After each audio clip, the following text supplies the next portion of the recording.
Hey everyone, how you doing? It is our expert series, and as you know by now, on Mondays we start off fast. We bring on Greg Dickerson. How you doing, man? Doing great. Post Super Bowl Sunday, Super Bowl Monday. Yeah, there you go. There you go. So, hey, one of the first things everybody viewing this needs to realize is Greg takes this hour seriously.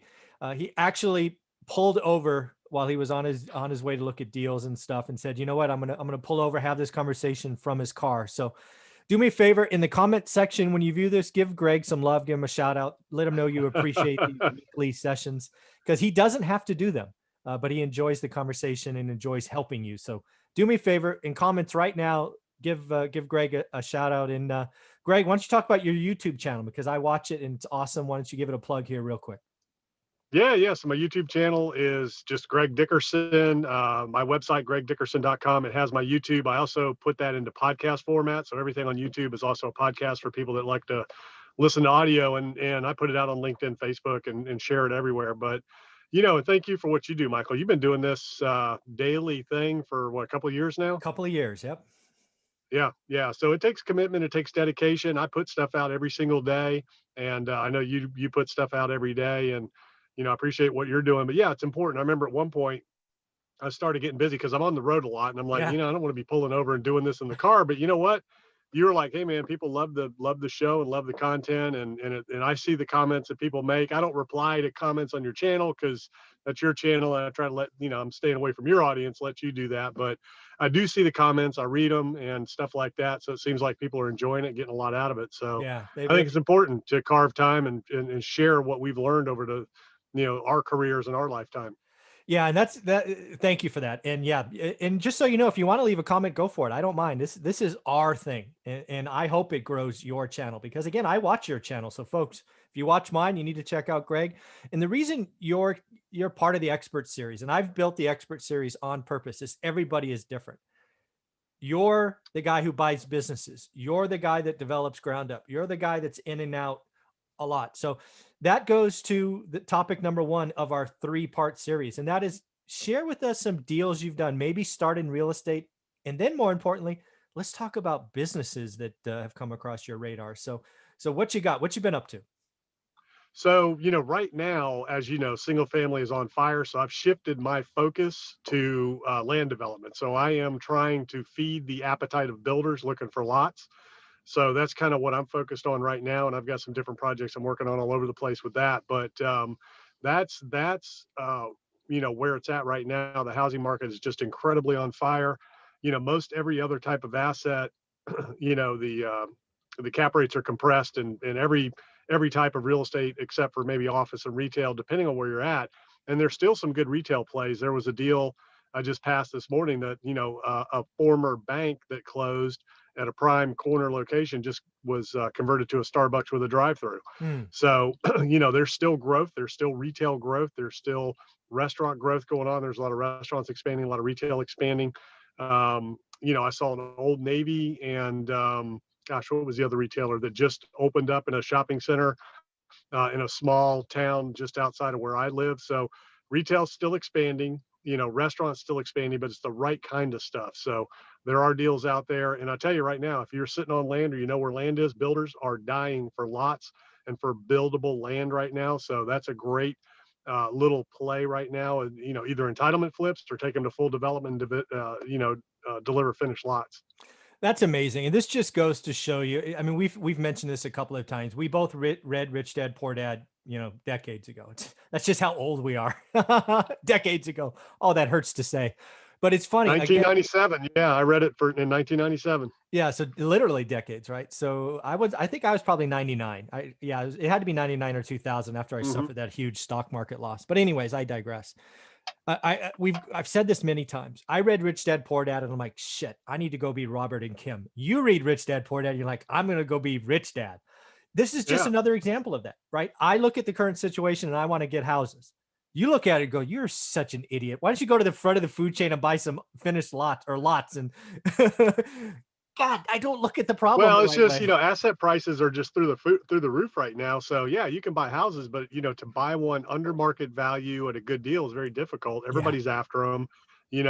Retail buyers are bidding them up. So there are some strategies there, and we could talk about that. There's, people call it slow flip, or however you want to call it, but there's some strategies for for rental houses that work and make a lot of sense. But for the most part, you're not going to get a house under market Yeah. significantly, or at least a lot of them, right now. So who's paying? And that's what you got to do. Where's the market? Who's looking for deals, and go serve that market. And again, you just look at the equation differently than me. And I'll say better. Well, no, let's just say differently, right? Because judgment is okay, just differently, right? You look at the current environment, single family homes. Your answer is I'm going to go where, again, really where not a lot of people are looking, right? All the noise and momentum is single family, compete with owner occupants, slow flip, big flip, door knocking, mailers, all this stuff, all wholesaler. And you're like, nope, I'm going to go to land because not a lot of people are looking at land. And it's just amazing how Exactly. it's amazing how your mind works. And that's folks, if you're not paying attention to this, we just gave you a place to look that not a lot of people are. So I appreciate that. So Yeah, let's and get just real quick on that, so you can identify raw land for development if you have a relationship with a seller. I had a good friend of mine that made $10 million on a land flip. He did nothing more than have a relationship with a woman. The property was in her estate, was, I don't know, 100 acres just outside of DC. He went and got it under contract, assigned that contract, did a wholesale assignment of that contract to a national builder, made $10 million. Didn't do anything. Now, that's few and far between, but it is out there. It's possible. So it could be something like that. You could find just a parcel, but generally it's got to be something that's not marketed actively, because most developers are going to know about the active stuff, or it's something that needs a couple little things figured out in order to make it buildable, or maybe it's a redevelopment play, or you carve off a piece of an existing property, whatever. There's a number of ways to do it. You can either flip the land raw to a developer, you can get it entitled, meaning permitted, ready to build, and ready to put the infrastructure in, assign that or sell that, flip it to a developer, or you can go ahead and take it full cycle all the way through. So that's three different opportunities right there with raw land, and building sitting on land that can be redeveloped, or a boundary line adjustment. You move the property line so that it carves off a buildable piece of property. just amazing, just amazing. So let's flip the script again. Of my experts, you're the only one that I'm aware of that's actively looking at deals or businesses. So why don't we talk Mhm. about a business or two that came across your radar, why you did or didn't do the deal? Because it's an interesting play. So a barbecue franchise. So I've got, one of my business associates that I've known for a long time is getting into the franchise industry, and he came to me with a barbecue franchise opportunity. They've got 3 or 4 locations open. He thinks they have a great menu, great unique selling proposition, and all that, and says, "Hey, we're going to franchise this thing. We're going to sell, 100 of them, and take it nationwide." And showed me all the numbers and said, "Hey, this thing's going to be an EBITDA play over 5 or 7 years after we sell 100 of them, and we'll be able to flip the whole thing for $80 million." It was a small investment, 300 grand for 10% equity in the company or something like that. I can't remember, the specifics, but something like that. So insignificant investment amount, and he was surprised when I turned it down. And and he hasn't really asked me why. He just said, "I'm surprised you turned it down." And I already told him from the beginning, when he started talking to me about it, I said, "I'm not really interested in restaurants right now." It's, if you're a restaurateur, it's a great time. There's a lot of locations you can get into with little or no money and get reopened quick once we get through the pandemic, or now with takeout, curbside, whatever you want to do. But in general, there's a lot of competition. The food service industry is very difficult right now. And when he presented me the opportunity, he missed three main points that you need to look at right now, especially if you're going to do a franchise concept. So if you're going to be a franchisor and you want to sell franchises to franchisees, there's one or two things that are extremely important. He didn't hit on either one of those Mm. right out of the gate. So his first few minutes, I'm like, there's no way I'm doing a deal with this guy, because he just didn't even think about this. And then the last part is, he didn't think about the current environment of what's going on and how the minimum wage will affect a barbecue franchise Yeah. and the profitability of it. So his numbers are way off because he wasn't even taking into account taxes, minimum wage, increased, food costs and things like that moving forward, because of what's going on right now. So it was really interesting. So I turned it down, and he was upset, and he couldn't figure it out. He said, "Man, 300 grand, that's nothing." I'm like, "Yeah, but it doesn't matter." I said, "I'm not going to throw money away." Yeah. I'm like, this thing's not going to work. So real quick, you mentioned right up front, you sort of hit number three, but I didn't catch at least what the two things he missed up front. What were those two things he missed?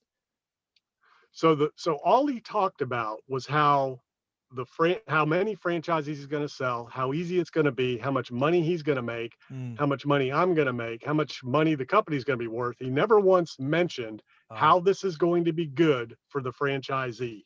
got it. Not once. Got it. Okay. So that's number one. How when you have an opportunity, the first thing you got to think about, and I made a video on my YouTube channel the other day, where 90% of the people go wrong is Yeah. they focus on the money first instead of Yes. the deal or the opportunity. I So love that. right out of the gate, all he talked about was how much money we're going to make, how much money's his, how much money's mine.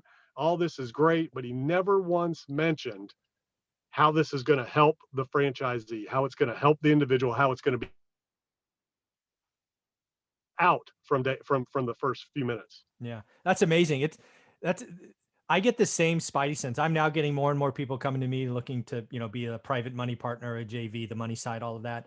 And again, most of them focus on the money or the exit first, which I'm not Hmm. interested in, right? Warren Buffett has lots of sayings. The one I love, one of the many, right? Top three is rule number one is don't lose money, right? Don't lose your capital. So if you're not talking to me up front about how you're going to control and make sure you're going to, in your case, 300 grand, in my case, maybe 50 grand.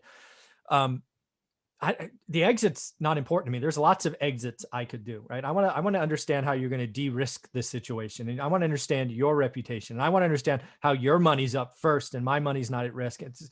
People don't, that's when I run away. It's like when you're out here just looking at the end and not realizing this is going to be hard and there's risks and this environment can punch you in the nose. Who would have guessed politicians are going against the US Constitution, Fifth Amendment, and the taking clause? I mean, tell me about how it's going to operate in the real world. Get your head out of the Excel spreadsheet. I don't care about the Excel spreadsheet. Well, that was number two. So number two was, it's 300 grand. That's a drop in the bucket to you. So, that was disrespectful. Mm-hmm. So I don't care how much money you have. You know how hard I had to work to get where I'm at, Yeah. and you know how hard I have to work to keep it and to protect it and preserve it. And I've said it over and over again with people that are looking to raise capital. The number one thing that your more sophisticated investors are concerned with is preservation of capital. Yes. We've worked hard. I've been doing this since 1997 as a self-employed individual, and I worked in the private sector and where our corporate world, before that, from, time I got out of, well, before high school, I was working jobs and I went in the Navy and I worked, a couple of different jobs until I started my own company in 97. So, I mean, this is up 30 years, 35 years. I've been building my career and building what I have. I'm not going to just throw it away flippantly, Yeah. just because it's an insignificant amount in relation to, whatever, net worth Yep. or cash that I have. So, so that was disrespectful and inconsiderate. And, so those two things right out of the gate, I was out because I'm like, Yeah. this is not somebody I'm going to do business with. They're not even Exactly. thinking about these things. Now, there's investors out there, and usually the less sophisticated investors, all they care about is the deal and the multiples and all that. Mm-hmm. That's usually how you know whether somebody knows or not, right? It's kind of like the poker table. Mm. A sucker the minute he sits down, Yep. and if you don't know who the sucker is, it's you. So Amen to that. Yeah.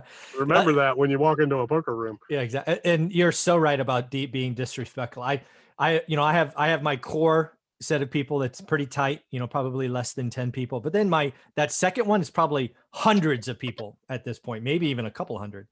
Yeah. And every once in a while, probably monthly, somebody in that second circle says, hey, I need this, or somebody in my network needs that. And you're right. They're just disrespectful. Yeah. And, That's a great word. opportunity is created by solving big problems, serving others, and putting other people ahead of yourself. So the first thing you got to think about is, how is this going to benefit the other party? That's number one. Number two, how are we going to make the deal happen? Then you think about how we're going to divide it up, who's going to do what and what share and all that. But the first two things are, what problem am I solving? Who am I helping? How am I serving? How can I get this thing going? Then we'll talk about splits and this and that, who gets what. That's important, but you got to figure out, do you even have a deal to begin with? Yeah. And when I say, the other thing that was really inconsiderate was not one mention of how that would be good for a franchisee. The whole purpose of a franchise is to have a system and an operation that's going to be successful for an individual. These people might put their life savings into this, and not once was that mentioned. That this is somebody stepping into a franchise because they're looking for a long-term, maybe even a life-changing opportunity to invest their life savings many times into a business So how are we going to make sure that they are successful and that this is the best thing for the franchisee? So those are the first couple of things I look at in anything like that. And then number three, the biggest thing was restaurants are the least profitable franchise you can get into right now. They have the lowest margins, they have the most, the highest labor costs, the highest food costs. You're susceptible, to food cost changes at the whim of the suppliers because food's a commodity. It's up and down. Pork's been through the roof lately with the pandemic, with the supply shortages and all that. He didn't mention any of that, how he's going to mitigate all that. So I knew right out of the gate his numbers were way off. All he was talking about was how many franchises he was going to sell, how many fees he was going to earn being a franchise seller. Um, right now, if you want to buy a franchise, man, cleaning, janitorial companies, cleaning companies, staffing companies, at home, in-home healthcare, those types of things. I mean, those are seriously profitable franchises that you can exponentially grow right now that are throwing off tons of cash, and they're great for everybody. They're great for the franchisee. They're great for, clients. But anyways, that's a different conversation. Yeah. Well, this has been exactly what I was looking for. You gave our audience, again, two things to think about: where some money could be made up in land and lots and feeding that. And the other one, if you're out there looking to raise some money from some people that have it, a lot of great tips there, Greg. I appreciate episode number 1. Thanks, buddy. Yeah, man.